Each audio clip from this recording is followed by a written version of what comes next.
Hindi man siya nakalusot sa round of 16 na, pero Alex Ila, muling pinabilib ang tennis world. Alamin kung sino ang tumalo sa kanya.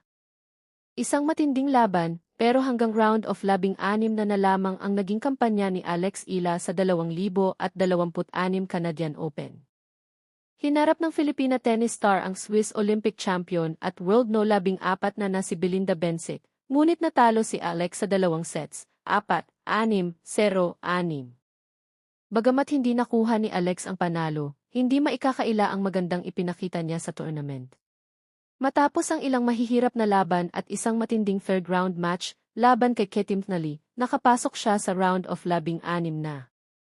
At kung tutuusin, hindi naman kabawasan sa kanyang kampanya ang pagkatalo kay Bencic. Isa pa rin itong mahalagang karanasan para kay Alex habang patuloy siyang humaharap sa mga nangungunang manlalaro sa mundo.